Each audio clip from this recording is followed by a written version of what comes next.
સ્વામિનારાયણ સિદ્ધાંત હિત રક્ષક સમિતિ દ્વારા વડતાલ મંદિરમાં સાધુઓના કિસ્સાઓને લઈને આણંદ જિલ્લા કલેક્ટરશ્રીને આવેદનપત્ર પાઠવવામાં આવ્યું હતું।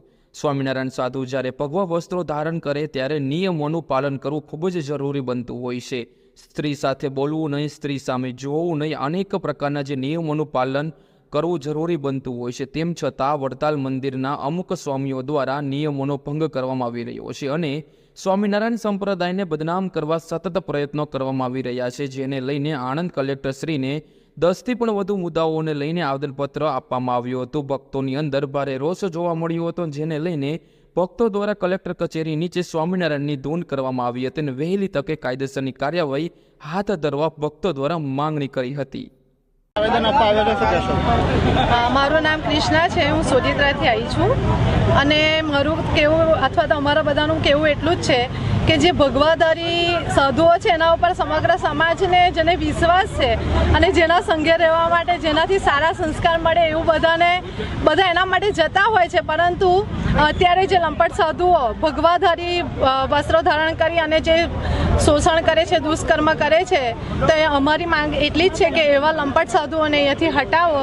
અને બીજી માંગ એ છે કે જે હરિભક્તો છે કે જેના ઉપર એફઆરઆઈ કરવામાં આવી છે અને કેસ કરવામાં આવ્યો છે એ દૂર કરવામાં આવે, કારણ કે એ સાચા છે અને છતાં એમના ઉપર જો કેસ કરવામાં આવ્યો છે તો સાચા છે તેમને છૂટા કરવામાં આવે અને એ પણ રદ થાય એવી અમારા બધાની માંગણી છે।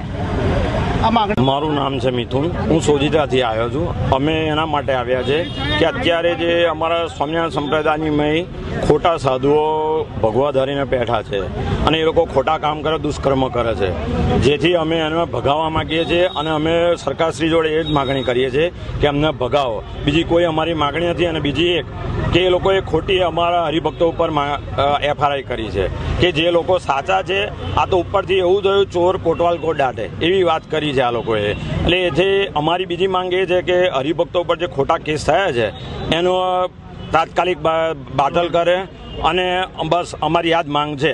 અને આ લંપટ સાધુઓ જે છે ખોટા કાર્ય કરે છે કે જેથી અમારે ઘરની બહાર નીકળવું મુશ્કેલ થઈ ગયું છે। અત્યારે અમે ગમે ત્યારે ઘરની બહાર નીકળીએ તો અમને દરેક જણા એવું કહે છે કે તમારા સ્વામિનારાયણ સંપ્રદાય દ્વારા તો આવા સાધુઓ છે, એટલે અમારે તો નીચું ગાળવાનો વારો આવ્યો છે। જેથી કરીને અમે સરકારશ્રી જોડે એ જ માગણી કરીએ છીએ, બસ આ લંપટ સાધુઓને સંપ્રદાયમાંથી બહાર કાઢો, બસ અમારી એ જ માંગ છે। જય સ્વામિનારાયણ।